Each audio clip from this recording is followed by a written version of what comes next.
Welcome to the show. I'm Chris Smiley. Glad to be in studio. I have a special guest with me today, Will Griffin. Will, welcome to Afghanistan TV. Thanks, Chris. Good to be here. Great. Well, I'm just going to set up a couple things here for us. Let's see. So, Will, do you want to just introduce yourself to the audience? If you guys didn't catch Will before, Will is an Afghanistan and Iraq war veteran of the U.S. military and now a member of Veterans for Peace. He also runs a peace report. Will, just give us a quick introduction of yourself, please. So I joined the U.S. military in the Army 2004 to 2010. 2006 I went to Iraq. 2009 I went to Afghanistan. 2010 I got out. And about 2014 I joined Veterans for Peace, and since then I've been active anti-war activist. I've traveled to several countries now and all over the U.S., joining popular resistance movements, nonviolent resistance movements. And it's not just anti-war activist resistance, but, things against climate change and for social justice, Black Lives Matter stuff. That's what I do right now. And I'm also the creator of the Peace Report, which is doing really well on Facebook and YouTube right now. So what kind of things do you show on the Peace Report? Mainly I talk about U.S. foreign policy. I talk about the U.S. military, the military-industrial complex. I try to shine light on issues that mainstream media doesn't talk about, just like the recent airstrike that killed 200 civilians in Iraq, the crisis that's going on in Yemen, the 800-plus military bases around the world, the military spending and its effects on not only people abroad who are suffering from the U.S. military industrial complex, but also Americans here at home who are definitely suffering because that money could be well spent in other places. So yeah, the Peace Report, it's really cool. I love following it. I try to contribute occasionally, but I definitely need to work with you more on some of this because I think independent media is like so important to the world, because as we've seen, just the coverage of what's really happening from the mainstream media sources is just not reflective of reality. So definitely want to work with you more on the Peace Report. But anyways, so Will and I, I need some water, bad. Will and I were recently in Palestine, and I've been talking about it on Afghanistan TV. And yeah, that was a little bit of an experience. That was a little heavy. I got a couple of nice little photos of you, Will, for everybody to see. Here's Will. Oh, nice. In Bill. That was a good day, man. That was the first day. The first day we get there was pretty wild. We went down to Bilin, which is a little village in the West Bank, and they have an annual protest, and they've been doing it for, 12 years now? It's a weekly protest, every Friday for 12 years straight, right. And that was the 12th anniversary. So we got to, the first day, it just happened to fall into our schedule. So, I mean, it was great to go there, and especially meet Iyad Burnett, who was one of the popular resistance leaders down there. He's the one where we stayed in his house. He also has a son that was, shot in the head with a sponge grenade, and he was actually recently abducted in the middle of the night by Israeli defense forces, like maybe a few days after we left. But his son's returned now, and he's okay. But that was really a good way to kick off the delegation. Yeah, I mean, that was pretty wild, hearing these stories of kids being snatched up from their homes in the middle of the night. I mean, the IDF, Israeli military, goes in the middle of the night, and I don't even know what they charge these kids for other than throwing stones. I think a lot of times we saw the soldiers out there trying to record video of certain kids so that they can go and capture them later and prosecute them for throwing rocks, and that carries a heavy sentence of, I think right now it's a minimum of 10 months. Some of them are serving years in prison just for throwing a stone. So it's disgusting, man. And I mean, yeah. I have no problem saying that the IDF is a terrorist organization. and that's what they're doing to the people there. They're terrorizing them. They're scaring them to achieve a political objective, which is the very definition of terrorism. And it's so disgusting. I mean, I know we were both affected by it, knowing that U.S. tax dollars is helping to push these objectives that the IDF and the state of Israel is doing to the Palestinian people. Yeah, I mean, and how this script got flipped, I mean, so well in the media. I mean, what we saw, I mean, it's so evident. And I don't know how it's denied anymore. Right? This is a military occupation. Israel invaded in 1967 and it just hasn't left. And they've been progressively stealing land. They've been keeping the Palestinians in an apartheid state where they don't have the same rights as Israeli Jews. And they're subject to terrorism. And, I mean, it's really horrific what's going on, you know. So what I wanted to kind of touch base on today is the AIPAC conference was just this week. AIPAC is the American-Israeli Public Affairs Committee. So AIPAC is, I don't know if it's the biggest lobby in America, but it is definitely top 3 of influence with the American government. And so every year they have this big conference and they bring in, you know, big political figures to talk. And there's a pretty big protest that's also met at this conference in D.C. And I have a couple clips here to show of some really shocking things. So what I'm going to play here is some of the violence that was brought on by the peaceful protesters that are out there protesting against AIPAC, against America's support of Israeli occupation. So let me play real quick. Awesome. What happened.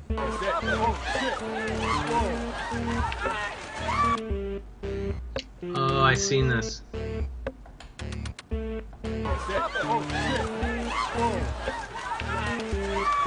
God. This is the Jewish Defense League that's out here committing this crime right now. Apparently, the U.S. government has said that they were a right-wing terrorist group. Yeah, they were classified as a terrorist organization. They were kind of off the grid for a bit, but they started to come back into organization, I think, after Trump's election. So that's the Trump effect, man. You got all these right-wing, white nationalist, neo-Nazi Jewish Defense League people coming out of nowhere, coming out of the shadows, because they feel empowered, and it's disgusting. Yeah, and you know, that's something that we witnessed ourselves too in Palestine, is the violence directed towards peaceful protests. I mean, when you see that happening, you know, you got to really take a look in the mirror. I mean, can you really look in the mirror and say to yourself that I'm on the right side when I'm out there violently attacking people that are protesting peacefully? It doesn't make any sense. It shows how strong, you know, the mixture of political ideology with fundamental religion and you know what? I've been watching a lot about hierarchy. I've been learning a lot about hierarchy and the effects of it on our psychology. I don't know if you ever heard of the Stanley Milgram obedience study where they were shocking people. Yeah. So it's like, so there's a guy telling another person to shock another person, and he keeps doing it because he knows it's not him giving the order. And this kind of really shows how so many people, like say in Israel, whether it's the settlers or whether it's the IDF soldiers, you know, they say, hey, listen, I'm not the one giving the order, and I have no problem, you know, conducting these, following these orders, which is really disgusting because, you know, that's what anybody who conducts war crimes says, oh, I'm just following orders, right? Yeah, there's always a rationalization put out there for this kind of craziness to make sense. And a lot of, I think, the rationalization is built upon racism and fear. I mean, when the Palestinians are characterized as these Islamic terrorists or anything like that, it's really motivating and enraging the Israeli Jewish population. And so just to kind of parallel what we also witnessed, here's us at a peaceful protest in Palestine. And I haven't shown this clip yet, but this guy pulls up in his car. No need to. This is a little creep. Complete disregard for human life. Like he just. Yeah. he pulls up and then he'll start flooring it and trying to run people over. I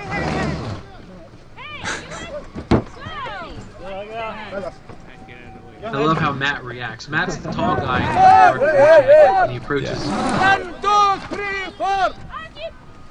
yeah. Matt actually comes over to the window and starts talking to him like, "Hey, what are you doing, man?" Like, and like not violently, like, "Yeah, what the heck, man? Get the hell out of here!" But like, "Hey, what's up, man? What's going on? Why are you? No, he was why are you so running us calm over?" about it. Yeah, Which yeah. I'm sure completely throws off the settlers because they have no idea how to react to that. They're expecting people to be enraged and act, Yeah. yelling at them or whatnot. Yeah, that's what they're expecting. They're expecting Palestinians and these protesters to be violent because that's kind of what they have in their mind is that we're, the terrorists, that we're the bad guys. But Well, to I come think at that's also one of the points of being nonviolent, having nonviolent resistance, is that it shows, the state and IDF or U.S. police forces, whatever, like really strong authority figures, they know how to respond to violence. That's what they've been trained for, right? They don't know how to respond to nonviolence, to peaceful protesting, right? That's what really throws them off. And if you organize it and conduct nonviolent resistance effectively, it has huge results where you can fundamentally change an entire society based off of it if you do it correctly and organize it effectively. Yeah, and not only that, but it's really the only option the Palestinians have. You think about it, they've got no army, they've got no weapons. Even if they try to pick up arms, they'll be crushed immediately. The Israeli military is so sophisticated. They've got all of this weaponry supplied by the United States. I mean, they'll be crushed instantly. So their only option is nonviolent protest. And they're a nonviolent people. When we were there, we witnessed their generosity. We experienced how really awesome these people were, and I felt so bad because I wish I had this clip. I don't have it with me, but I'll have to show it next time. They're able to distinguish between the actions of the American government and the American people, which is really unique because you don't often see that. You often see just a lot of vitriol towards Americans. So do you remember? Actually, I see that. I see that a lot, man. I've seen it in Okinawa. I've seen it in South Korea. Awesome. Of course, Yeah. Palestine. They know. Hey, listen, we know that we're not mad at you. We're mad. Like, what are you doing? What's your government doing? What's your military doing? The only thing they might say is, why aren't you doing anything about it, or why don't you know about this? Right. Yeah, and if you remember when we were in Hebron at that protest, they started it off by throwing shoes at a picture of Donald Trump. So Genius. yeah. No, seriously, it got coverage all around the world. Oh yeah, that was pretty cool. But that they can have that sophisticated understanding that there's this American government, but then the way they treated us, and everybody was so welcoming. Everybody greeted us on the street, and they knew we were Americans. I mean, we had shirts that said we're Americans, and they invited us. Everybody invited us for a meal, cooked us these home cooked meals, and people we didn't even know. I remember we were looking at demolished homes. And some guy saw us walking. He's like, "Hey, yeah, come on in. Hey, come over here." And his wife brought us out all this food. I mean, right off the street. So I know it was really. I mean, I remember seeing one thing that really affected me was right before we did the Berlin protest, the 12-year anniversary from the clip you just shown. Right before then, we were hanging out, and I walked down the road by myself, and I saw these 3 little girls just hanging out in the yard, and I'm on the street, and I just waved to them like, "Hey," and 2 of the girls came out to the street and just gave me like oranges or tangerines. yeah, That's the first thing they said before they said anything else. And then we just hung out and chatted for like 2 or 3 minutes, and then I came back and told everybody else like, "Hey, listen, like this is awesome." People, Yeah. I mean, like it breaks down that stereotype that Palestinians or Arabs or Muslims or terrorists, they're evil, they're backwards. Yeah. It's like no, it's like they're some of the most kindest people that I've ever met in my life. Yeah, honestly, I mean, it was such a great experience to meet those people, and I feel so horrible for what's happening to them. And so let's go back to how this narrative is being twisted. I want to play this clip. First, I'll introduce Miko Peled. Miko, dude, this guy was so amazing. I mean, he's so well spoken and on point, but that he comes from this certain background. So just a quick overview. Miko Peled, he's from Israel. He's an Israeli Jew. His father was a member of the Knesset, which was part of their parliament, kind of like a Congress. And he himself was in the Israeli military as an IDF Special Forces soldier. So he's really been, right in the middle of all this. And now he's a major Palestinian rights activist. And let me just play a quick clip from him, and then we'll show something. Or what we call the War of Independence, was initiated by Israel. 1967, the war was initiated by Israel as well. By 1967, my father was already a general. And he was among the generals who envisioned and planned and executed that war. And again, what we hear about the war of 1967 is that it was this, once again, Arab armies were amassed on the borders, and they were ready to get in there, and they wanted to kill the Jews because, like the Nazis before them, and the Romans before them, and the Greeks before them, and the Egyptians, and everybody before them. Once again, we, the Jews, are, the victims of anti-Semitism, but this way we're going to stand strong, and we're going to fight, and we're going to show them, and we're the descendants of King David and the Maccabees, and we're going to win. And we did. And in 6 days, the war was over. In 6 days, 3 Arab armies were completely destroyed, and all this territory was taken. I mean, the West Bank and Gaza, but also the Golan Heights and the Sinai, which are not on this map. Which really goes to show. So, Will can't hear the audio here, but just to give you guys and Will an overview of what Miko's talking about. So Miko breaks down a lot of the myths about Israel being threatened and having all these security threats. He was just going over how the 1967 war was a war of aggression by Israel, where this is where they gained the Palestinian land forcibly. And he's also saying that in just 6 days, the Israeli military crushed all of these Arab armies of Jordan and Egypt. So this myth that Israel is this poor little country under attack from all these, big Arab militaries is really just a farce. And so he kind of goes on about this in his speech and breaks down a lot of the myths about Israel and Palestine. I mean, it's a pretty simple concept. Look, Israel has got this huge military might. They've invaded another nation. They're occupying it, and they're keeping these people oppressed. I mean, that's it. End of story. There's really no argument or debate. They need to pull out or give these people fair rights under one larger state. I mean, that's it. That's where Miko is where I learned about an actual decent solution for both the Palestinians and the Israelis. And Miko, there's a lot of parallels between Miko's background and I'd say a lot of U.S. military veterans who've now become anti-war activists, right? Just like Miko came from a Zionist family who believed Israel was, doing good in the world and was this poor little country surrounded by Arab countries, and he grew up and he flipped to the other side, and now he's a Palestinian activist. It's the same thing with my background. I grew up believing that the U.S. military is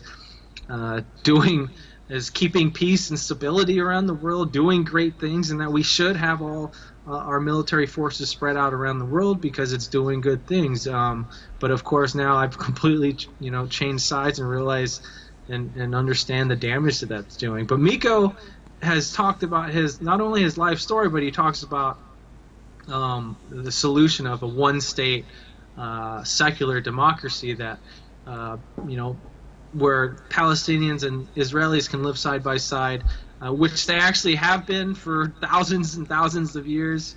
But it's the Zionist movement that really came in the late 1800s.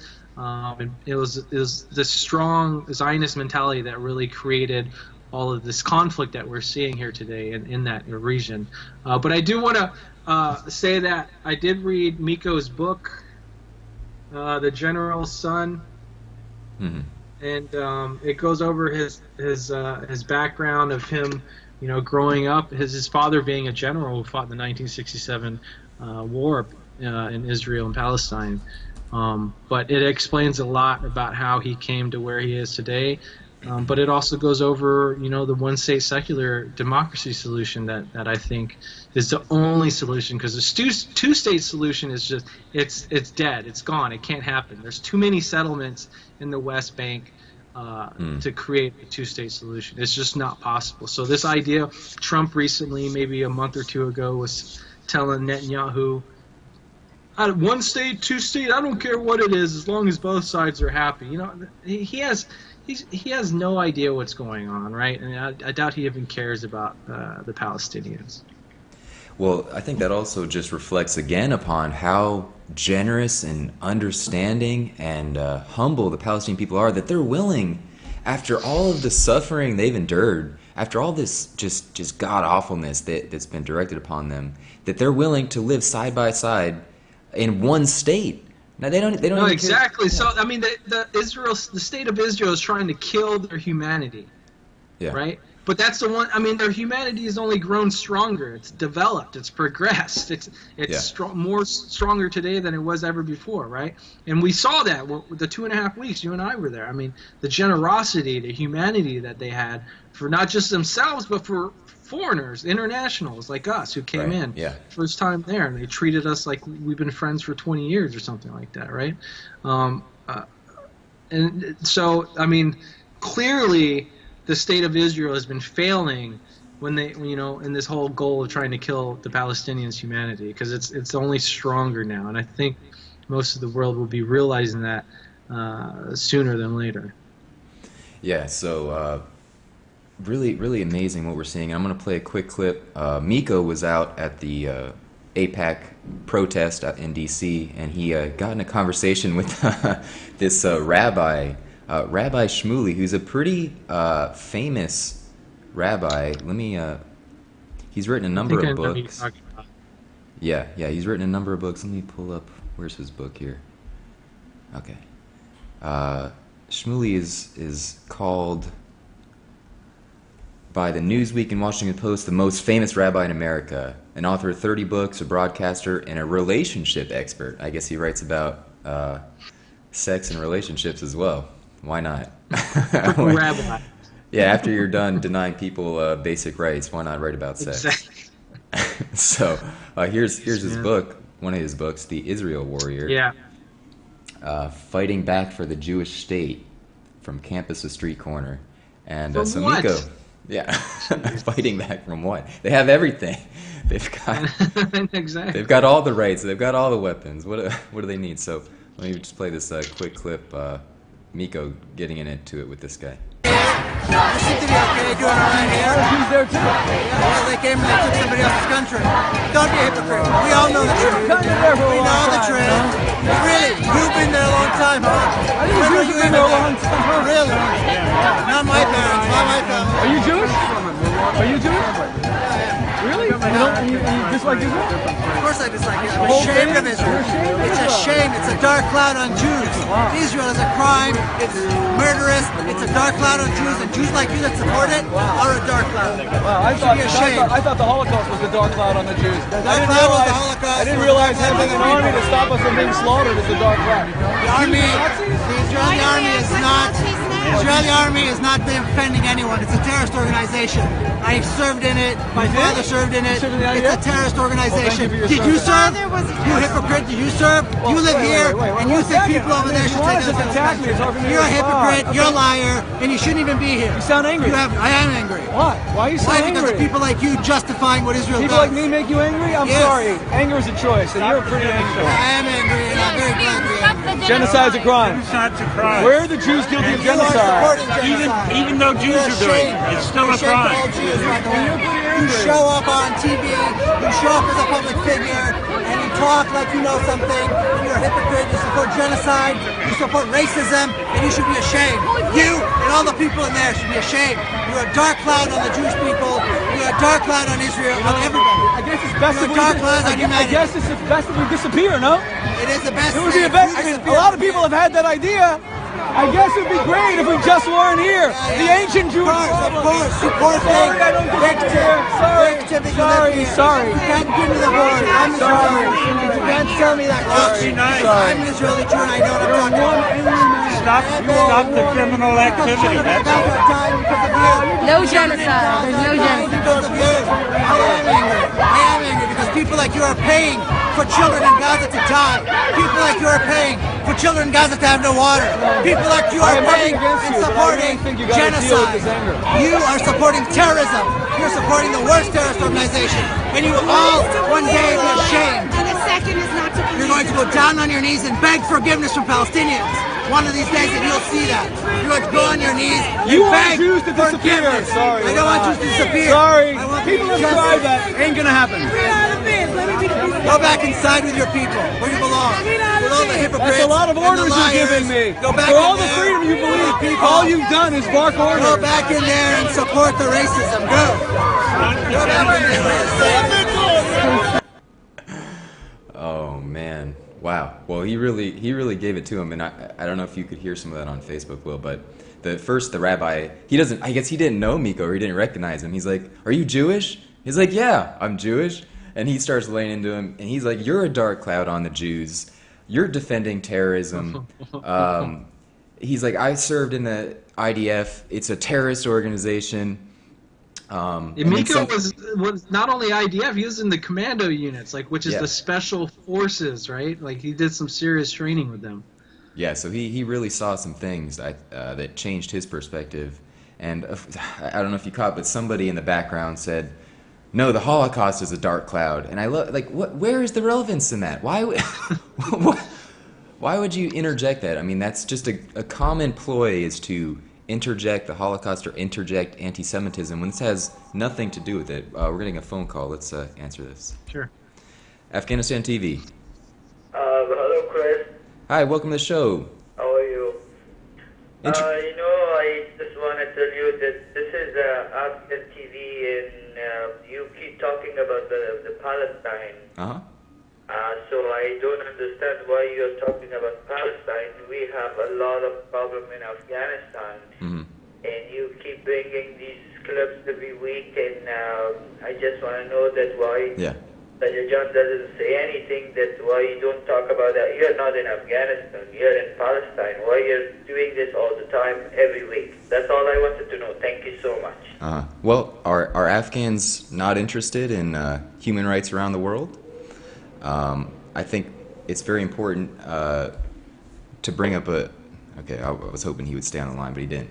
I mean, this is a major news story. This is something that should affect everybody, not just Afghans. I mean, I'm not Palestinian, but it affects me, because when I see horrific human rights tragedies going on, I feel like it's our duty to challenge it and to expose it.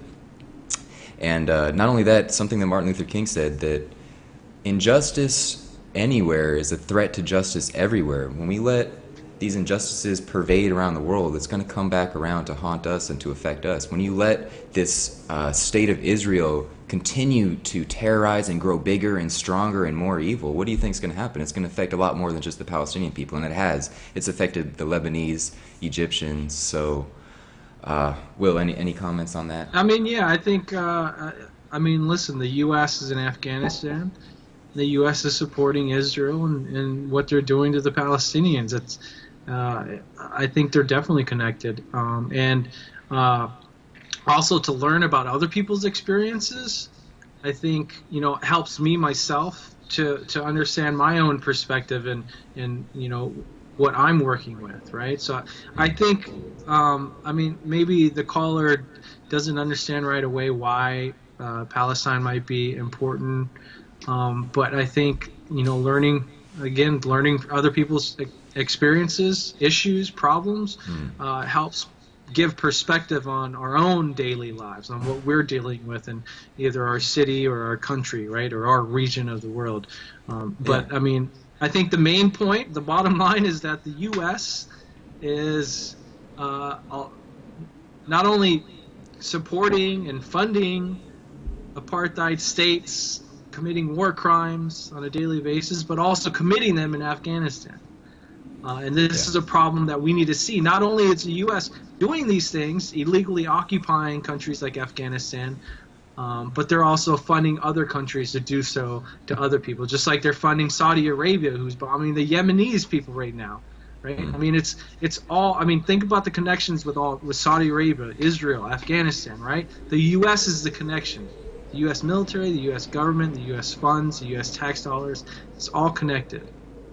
Yeah, I mean, and it's important for us to stand in solidarity, because, think about it, Afghans can't resist on their own against this massive United States military force and all these world forces. Afghans need all the help they can get. they need the solidarity movement of peace activists around the world to help them and stand together, because they can't do it by themselves. The Palestinians can't do it by themselves. It's important for all people that stand for social justice and human rights to stand together as one and challenge these problems wherever they are. That's the only way that we can be successful. I think that's a good point. Palestinians need all the help they can get, right, from the outside world. It's the same with any movement. They need help from. We need cross-border, transnational movements, right? We need international movements. We need international support, and things like social media here on Facebook help us to do these things, right? So I mean, I think just shining light on these issues really just helps us give perspective on our own lives. Yeah, and believe me, I've spent a great part of my life, the past 6 years, dedicated to fighting the occupation in Afghanistan, fighting the U.S. military destruction of Afghans. And, believe me, I'm doing what I can to help the Afghan people, and I encourage other people as well. But, I mean, there's a lot of problems going around in the world that I feel like I should also spend some time on in discussing and educating and informing and building solidarity. And, I mean, just last week we were talking about the Afghan boycott. Will, I don't know if you caught any of that, but I'm trying to build up. See, what was so important that I learned from the Palestinian people and the Palestinian resistance was the BDS movement, and I'm trying to bring that now to Afghans. And guess where the Palestinians learned about the BDS movement? From South Africa. Right. So, I mean, what does South Africa have to do with Palestine? Well, of course, they gave themselves perspective on their own issues and say, hey, what helped end the apartheid state of South Africa back in the day in 1994 when it ended, right? Well, there was a BDS movement, a huge boycott movement, right? And the boycott brought it down, the apartheid state. So the Palestinians are learning from them as well, right? And trying to continue this BDS movement there. Yeah, so I mean, what I learned also, from the Palestinians isn't critically important. It's something, folks, I'll be talking about on upcoming shows. I'm doing research right now with Dr. Kamrani to identify American war profiteers and companies that are pushing the war in Afghanistan, that are pushing human rights tragedies in Afghanistan. It's taken some time. I need to develop a lot of these things, but we talked about last week how we got to start this boycott against companies like General Electric that are making money off of the suffering of Afghans and the suffering of peoples around the world. So stay tuned, folks. Don't worry. We'll have plenty on Afghanistan. We'll be talking a lot about how we can all help out Afghans because, of course, we want to see safety and peace and justice for everybody around the world. Let's go ahead, Will. I do want to talk about one last lesson that we can learn from the Palestinian issue. Is just, I think maybe a week ago, at the United Nations, they came out with a paper basically that in its conclusion said that Israel was an apartheid state, right? Which is very damaging because it's coming from the United Nations saying that Israel is committing all these crimes and it looks like it's an apartheid state. Well, just to show the influence that states like the U.S. has on the United Nations, they got that paper retracted, taken down, taken back, right? And what happened was the United Nations Under Secretary General, Rima Khalaf, she ended up resigning because she said, listen, I'm not going to retract this paper. You're going to have to get someone else to do it because this is showing the facts. So she's standing up for the Palestinian people, right? But she resigned, and then the UN ended up retracting the paper right after she resigned, right? But this shows how strong the U.S. influence is over these transnational organizations like the United Nations, right? And this is something, again, that Afghanistan should be recognizing and learning from and hopefully preparing in the future for any case like this. Because I'm sure there is a lot of Afghanistan organizations appealing to the United Nations for help for what's going on there. And I think that's a perfect transition to the second part of the show that we have Will on here for, which is greatly going to relate to Afghans and people all around the world. Will, you're going to be part of a conference coming up in Alabama. Please tell us about this. Okay, this has to do with the militarization of space. Kind of think about Star Wars or Star Trek or something, but it's real life. The U.S. military, Department of Defense, has spent billions of dollars in research and development into space weapons, and they're trying to move nuclear arms, nuclear weapons into space, right? So basically what happens is you have a globe. Let's see if I can make a globe here, right? You shoot a weapon, and it goes out into space, travels around, comes back in, and hits another country, right? Well, now they want to hold just nukes out in space, so at any time they can just say, hey, okay, let's shoot it down now. So it gets rid of half of the problem of leaving Earth and then coming back. It's already up there, and all it has to do is come back down, right? Anyways, there's a conference organized by an organization that has a really long name, and it's called the Global Network Against Weapons and Nuclear Power in Space. For short, everyone just calls it the Global Network because they're organizing to help educate the public and create resistance against the militarization of space, sending nuclear weapons out in space. The satellite technologies that they use, that the NSA, National Security Agency, does for surveilling not only Americans but citizens all over the world, all countries, right? And they're trying to get other countries to jump on board, like NATO countries, non-NATO allies like South Korea, Japan, to help fund these projects because the U.S. just can't. It's so expensive that the U.S. can't fund it by itself, so it needs help. So you'll hear a lot of words like interoperability, meaning, the U.S. is basically going to control the whole damn system, this full spectrum dominance of land, sea, air, and now space. But other countries will be allowed to use some of it, but the U.S. will be the dominant controller of it all. Okay, now the Global Network they have a conference every year for the past 25 years. Almost every year it's in a different country, from Australia to South Korea to Germany to the U.S. This year it's going to be in Huntsville, Alabama. And they're going to focus on a lot of missile defense issues. That's what they call it. It's anti-ballistic missiles. Basically, if there's a nuke that's being shot, right, you just have another rocket. This rocket is not a nuke. It's just a rocket. So you're throwing fast material at this nuke to explode before it hits the ground, basically. So they call that they used to call it an anti-ballistic missile, but now they call it missile defense. And it sounds like it would protect you from incoming nuclear fire, but in actuality, it actually increases tensions between countries. It's creating a new nuclear arms race today that is much more dangerous than the height of the Cold War in the mid '80s. And this is something that most people, especially Americans, have no idea about. They don't know, because these defense contractors are so hidden, they're so unaccountable, yet they have so much power and influence. We just try to educate people on these things. So that's what the conference is about. It's going to happen in Huntsville, Alabama, April 7th to April 9th. Yeah, I'll play a quick clip here from promo for this. We invite you to the Global Network's 25th anniversary and 2017 annual Space Organizing Conference and Protest being held in Huntsville, Alabama on April 7th through 9th. The conference is organized just outside the U.S. Army base, Redstone Arsenal, and near the Space and Missile Defense Command, which is why Huntsville is often called the Pentagon of the South.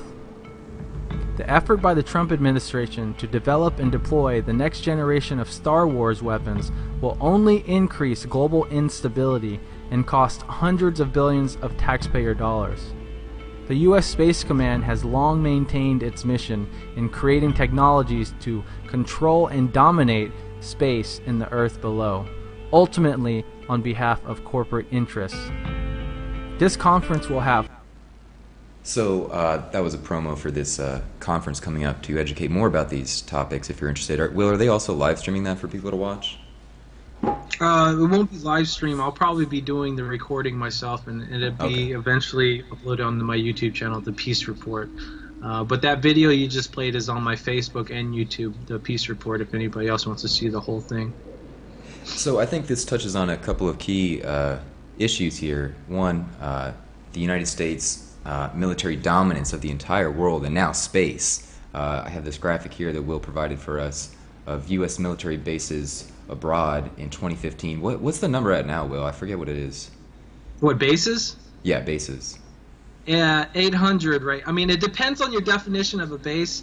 I go with Dr. David Vine, who's a professor at American University, teaches anthropology. He's been working on these military base issues for years now. But he says the number is 800.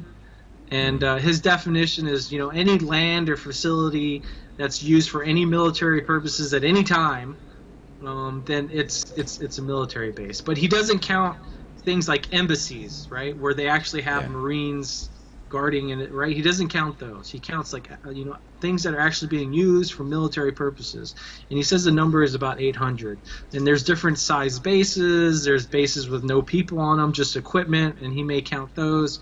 But 800 is a solid number, and it's if that map you just shown, I mean, that's an empire. Yeah. I mean, that's the world's strongest, most powerful empire ever. Yeah, this is, it's just insane that this reason of self-defense and global security is brought up. I mean, we're talking about global domination. I mean, that's what's happening. And it's about money. It's about money, power, corporate interests, business interests. And this whole, I could never I could never get how this insane hypocrisy is always brought up about nuclear proliferation, where every U.S. president and every U.S. politician is like, we got to stop nuclear proliferation. You can't have nukes. Wait a minute, we have like the most nukes on the planet. So it's not about that we actually care about people not having nuclear weapons. What it is we don't want you to have them because we don't want you to have any power. We've got the nukes. We want the power. And that's just this insane exactly. hypocrisy. I mean, look at North Korea right now, which is a huge hotspot.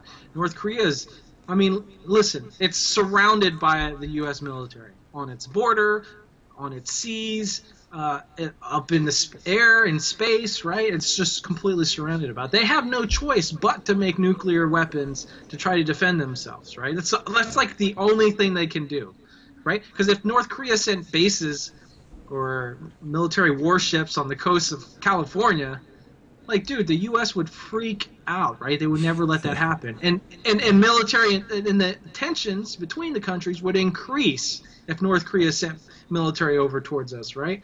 And we're doing that to them, but we're saying if we do it, it's okay. If we do it, we create peace and stability, right? No, it's like we're threatening another country's national security, whether it's North Korea, China, Russia, Afghanistan, Iraq.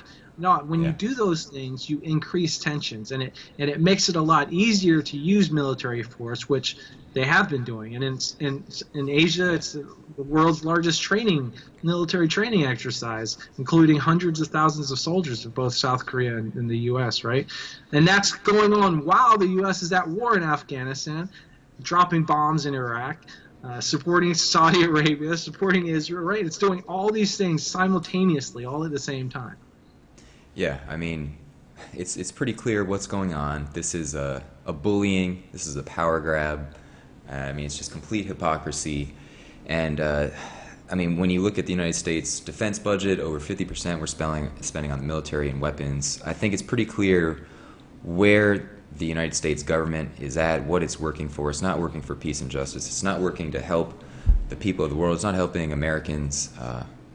It's just really unbelievable. It doesn't represent the American people. What it does represent is the corporations, like the defense contractors, Lockheed Martin, Boeing, BAE Systems, DynCorp, General Dynamics, General Atomics. All these corporations have a huge I mean, dude, they're making so much money off of these airstrikes that's going on in the Middle East. They're making so much money off the training exercises in Eastern Europe and in Asia and the Pacific. There's so much money to be made, right? So the U.S. is going around the world representing these corporations, not people like me or you. And they're posing, and they're increasing tensions around the world. I mean, it's become so dangerous. Not to mention, the U.S. military is the largest contributor to climate change. It's the largest consumer of fossil fuels. A single institution that uses the most fossil fuels, right? So more military means more carbon emissions, which means faster climate change, which means more danger at a faster pace throughout the world, right? We have places in Indonesia that's underwater now, right? And we have rivers in northern India that are drying up. Not to mention a lot of the blame, the root causes of the Syria conflict comes from the rivers drying up and the farmers coming out and protesting, and then the Assad regime, attacking them or whatnot. And then, so all these things are connected somehow, right? Yeah, and what you had mentioned, of course, a big part of this is the money. And that's why, okay, so people are making enormous amounts of money off of these military weapons and death and destruction, so we can actually do what we can to boycott and challenge some of these industries and stop supplying them and funding them. Of course, we're going to speak out against them. We're going to try to do what we can with our government. But as individual citizens, there's also more power we have in boycotting. General Electric, which I spoke on my show last week with Dr. Camerani as well, General Electric, man, they are just making money from every which way possible on the oppression and destruction of Afghanistan, whether it's making the Apache helicopters that go and kill thousands of people throughout Afghanistan and around the world, whether it's pushing for the war and advocating for the war and showing it in a positive light on their media outlets. They used to own NBC Universal, so all these big major media outlets, they're casting this war in a positive light. Exactly. That's why I'm going to Huntsville next weekend. Yeah. Because that's home of missile defense. That's the home of the defense contractors, like Raytheon, who makes the world the most guided missiles in the entire world, right? So these missiles that are being built in Huntsville, Alabama, are going to be dropped in Afghanistan. They're going to be dropped in Syria and Iraq, right? They're going to be dropped in Yemen, right? That's where these weapons are made. That's the home.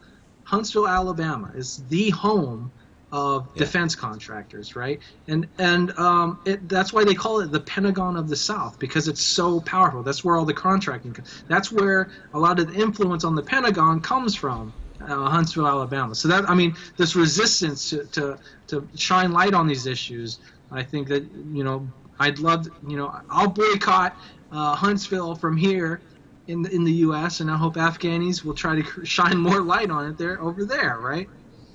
Yeah, so we're going to do what we can to finally out these companies, to really put them in the public spotlight, boycott them, take what we can back, and that's hitting them in their wallets, because that's what these people will listen to. That's what they're in it for. That's what all these people are in this game for, this game of death and destruction. They're in it for the money. They're in it for the profit.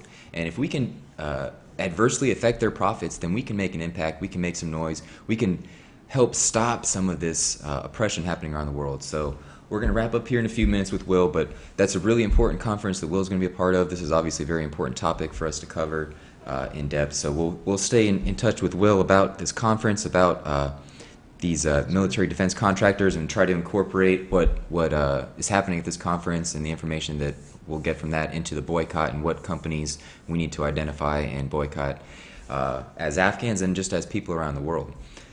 So Will, thank you so much for joining us on the show. Will is an Iraq and Afghanistan war veteran. He is a member of Veterans for Peace. He is the founder of the Peace Report, which you can follow on social media, Facebook, YouTube. He has some really great reports and information that you can stay in touch with. And Will, thank you so much for joining us on the show today.